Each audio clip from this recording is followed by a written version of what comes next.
They lied to you in a way so subtle that your mind accepted it, but your body never did. They told you that if you were honest enough, kind enough, patient enough, the world would eventually reward you with respect.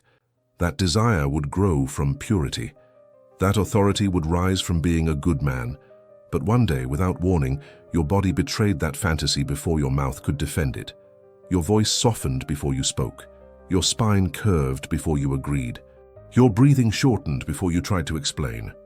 Your eyes dropped for a fraction of a second before you accepted something that quietly humiliated you. And in that invisible micro moment, the game was already lost. Because after 30, the world stops responding to intentions and starts responding to position. Not what you mean, not what you hope, but from where inside yourself you move. And today, for the first time with uncomfortable clarity, you're going to see the silent mechanism that decides who leads and who only reacts. Let me ask you something most men avoid answering out loud. When was the first moment in your life where you felt, in your body, not your thoughts, that people stopped taking you seriously, even though no one openly disrespected you? Write it. That moment matters more than you think. The invisible mistake of the man who still plays fair for years: you tried to do everything the right way. You adjusted, you explained yourself, you stayed flexible, you avoided conflict. You believed that external harmony would guarantee internal stability, and for a while it seemed to work. But after 30, something changes that no one announces with words. It's felt in the temperature of the room after you speak, in the silence that follows your decisions, in how people don't interrupt you to listen anymore. They interrupt you to redirect you. They don't confront you. They don't attack you. They don't openly reject you. They simply reposition you without asking. And you keep speaking as if you're still standing where you used to be. Here is the devastating contradiction. The man who tries to please believes he is building connection, but what he is actually doing is training the world not to see him as an axis. His body always arrives before his intention. It arrives leaning. It arrives rushed. It arrives justifying. And when the body enters any space like this, work, relationships, negotiations, presence, the message is already clear without a single word being spoken. I do not lead, I adapt. After 30, that message charges interest. The body decides before the mind understands. Before you try to understand why respect fades, observe yourself without mercy. How your posture shifts when someone with authority enters the room. How your shoulders subtly collapse when you wait for approval. How your breathing becomes shallow when you fear discomfort. How your sentences stretch when you try to soften your limits. All of this happens before the other person consciously decides how to treat you. Respect is already defined before the conversation starts, and here lies the truth almost no man wants to face. You don't lack words, you lack center. When a man becomes reactive, a man reacts when he has already lost position. He reacts when he's corrected, when he's displaced, when he's not chosen, when he's ignored, when he's used, when he's overlooked, and when he reacts, he thinks he is defending himself, but in reality, he is confirming his secondary role. The reactive man explains, the leading man marks. But marking does not require shouting. Marking is an internal vibration that rearranges the environment without making noise. After 30, the world does not respond to your intentions, it responds to your emotional direction. Respect is not requested, it is structured. There is a fatal misunderstanding that separates men who are followed from men who are tolerated. Believing that respect is a moral exchange, it is not. Respect is an energetic consequence. It arises when your inner system is more stable than the pressure trying to move you. Not when you beg for understanding. Not when you expose your wounds hoping for empathy. Not when you over-explain your good intentions. Respect appears when you don't shift under the wrong push. How respect is lost without noise. Most men believe respect is lost through big mistakes. It's not. Respect erodes in the subtle. When you say it's fine when it's not. When you change your stance to avoid friction. When you justify boundaries instead of placing them. When you explain decisions to people who never earned the right to question them. In those moments, you don't just lose external respect. You fracture internal coherence. And the world always feels when a man is divided inside. Machiavelli was never talking about evil. He was talking about perception. Machiavelli was not a worshipper of cruelty. He was an anatomist of invisible power. He understood something brutal and uncomfortable. Human beings don't respond first to morality. They respond first to the strength they perceive in the other. Not physical strength, not dominance, but the strength of not needing approval to sustain a decision. After 30, the world reads with surgical precision who needs to be accepted and who already accepts himself. And that changes everything. The man who explains too much has already lost height.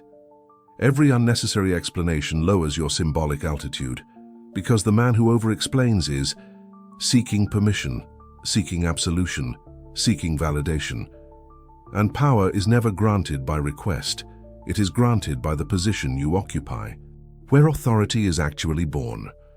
Authority does not arise when others believe in you. It arises when you stop negotiating your center. Your inner axis is not a topic for debate. It is something you either hold or the world will rearrange for you. Holding it hurts at first because you lose applause, you lose false harmony, you lose comfortable attachments, you lose instant validation. But what you gain cannot be imitated. Presence. From the anxious man to the man who leads the anxious man chases outcomes. The centered man creates gravity. The anxious man hunts answers. The centered man defines rhythm. The anxious man pursues. The centered man is pursued without moving. This shift is not external. It is silent, structural, internal. It doesn't happen in a single decision. It happens when you stop operating from the fear of losing and start operating from the certainty that you don't need to convince anyone to exist. Startle validation without teaching. Modern neuroscience confirms what ancient philosophies already knew without machines. The human brain reads emotional stability faster than it reads language. The body deciphers coherence before the ears interpret meaning. And the Stoics said it centuries ago without laboratories. No one rules on the outside what he cannot first rule within. This isn't about rigid control. It's about stable direction. After 30, the game is not played at the same speed before. Awkwardness was forgiven.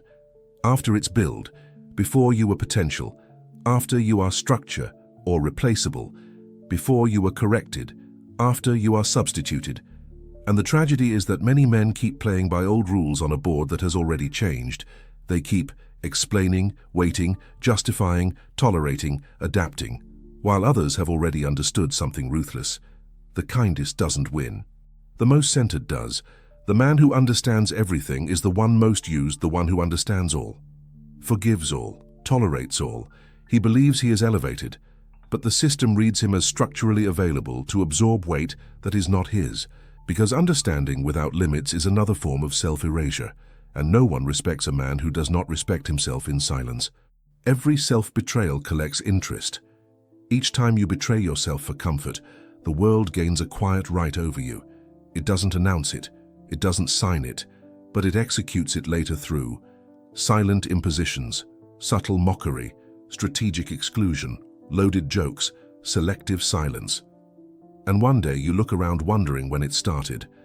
It started when you said yes while feeling no. The error is not being good, it is being predictable.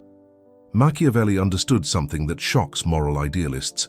Goodness that cannot defend itself becomes operational weakness, not because goodness is wrong, but because the environment is not neutral. After 30, what is predictable is controllable, and what is controllable will eventually be used. The man who leads does not chase recognition. He does not need to be seen to exist. He is seen because he is stable. He does not explain himself into importance. He does not rush to prove value. He does not leak emotions seeking leverage. He moves from inside outward, and that unsettles the room. Silence as a clean weapon. When you stop reacting impulsively, when you stop demonstrating for approval, when you stop justifying your choices, something unsettling begins to happen around you. People start projecting onto you. And projection, when mastered, becomes power. Where the transition actually begins, gancho para o bloco 2.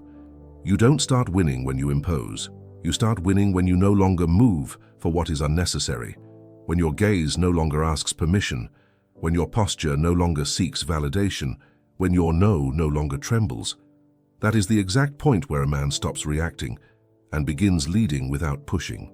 And in the next block, you will see why the real secret behind Machiavelli's logic was never about manipulating others. It was about mastering something far more dangerous. The real secret behind the game. Here is the truth no one tells you directly, because it shatters the fantasy of shortcuts. The real secret was never manipulation. It was never playing dirty. It was never learning how to push harder, intimidate better, or outsmart emotionally. The only advantage that actually survives after 30 is self-mastery. Men who win long-term are not the ones who dominate others. They are the ones who dominate their own reactions. Because the man who cannot control his emotional impulse will always be controlled by the environment. Every irritation exposes him. Every provocation moves him. Every rejection destabilizes him. Every silence unsettles him. And that is why he loses position without ever understanding how. But the man who learns to regulate his inner state, who commands his breathing, his posture, his rhythm, his attention, automatically commands the room without asking for it. When you control your breathing, you control your nervous system. When you control your nervous system, you control your reactions. When you control your reactions, you stop leaking power. And when power no longer leaks, the world recalibrates around you. This is why the strongest men feel calm. This is why the most dangerous men move slowly. This is why true authority feels quiet, not because they are weak, but because nothing outside them is pulling the strings anymore. And this is where everything flips. You stop chasing respect, and it arrives unannounced. You stop forcing attraction, and it surfaces naturally. You stop demanding space, and space opens.